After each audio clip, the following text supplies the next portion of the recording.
Shalom Bapak Ibu Saudara yang kasih dalam Tuhan. Berbicara tentang kepastian keselamatan, almarhum Arsis Prul menggolongkan menjadi 4 kelompok orang. Kelompok orang yang pertama beliau katakan adalah kelompok orang yang tidak diselamatkan, dan mereka sendiri tahu bahwa mereka adalah orang-orang yang tidak diselamatkan. Ada kelompok yang kedua, yaitu mereka yang tidak diselamatkan, tapi mereka merasa dan yakin, percaya bahwa mereka adalah orang yang diselamatkan.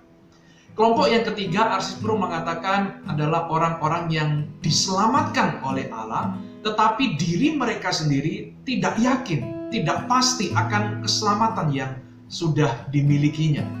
Dan terakhir, golongan yaitu kelompok yang keempat, Arsis Prul mengatakan adalah kelompok orang yang diselamatkan oleh Allah, dan mereka sendiri tahu dan yakin dengan pasti akan keselamatan, akan hidup kekal yang mereka miliki.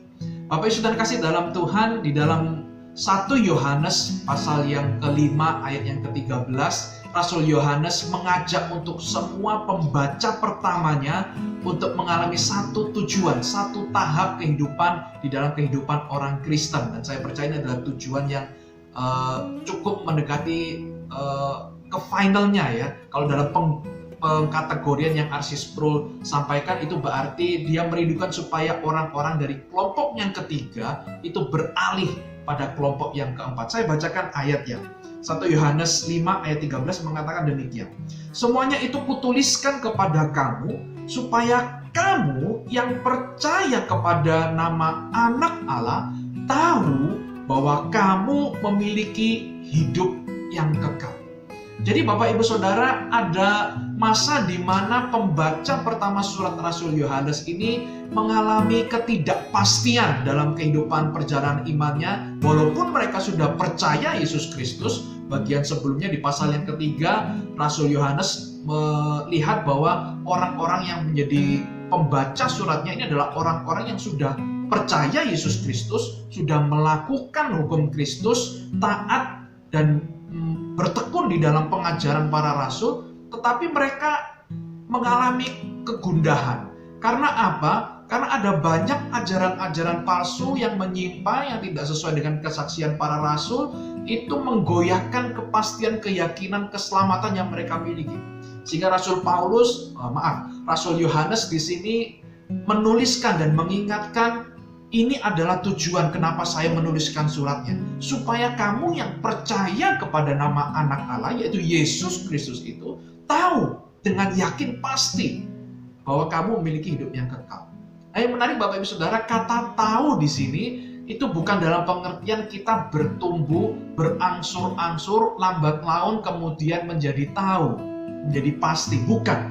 Tapi kata yang dipakai dalam bahasa aslinya itu adalah kata yang cenderung menyatakan saat ini juga kamu pasti, kamu yakin, kamu tahu dengan pasti bahwa kamu sudah memiliki hidup yang kekal. Nah Bapak Ibu Saudara, kenapa saya rindu supaya kita pun juga mengalami perpindahan dari yang dulunya mungkin tidak yakin akan kepastian keselamatan, tapi kita sekarang boleh berpindah.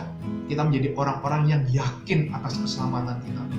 Supaya apa? Supaya ketika kita memberitakan Injil Yesus Kristus, kita punya keberanian yang luar biasa dan kita punya keyakinan untuk memberitakannya itu dengan penuh semangat. Saya ambil contoh adalah seperti yang dilakukan oleh Rasul Paulus, Bapak Ibu Saudara. Di dalam 1 Roma pasal yang pertama ayat yang ke-16 mengatakan apa? Rasul Paulus merasa yakin bahwa Injil itu adalah kekuatan Allah yang menyelamatkan. Karena dia yakin, maka dia berani memberitakan Injil itu dengan kepastian keselamatan dimiliki. Dan saya percaya kepastian keselamatan itu juga perlu kita miliki. Supaya apa? Supaya kita juga berani memberitakan Injil. Kembali di dalam bulan ini kita merenungkan tentang misi, tentang amanat agung. Bagaimana kita menjangkau lebih banyak lagi jiwa kepada Tuhan. Biarlah kepastian keselamatan itu boleh menjadi milik kita, dan itu menjadi drive, pendorong tatkala kita memberitakan Injil kepada orang lain di dalam kehidupan kita.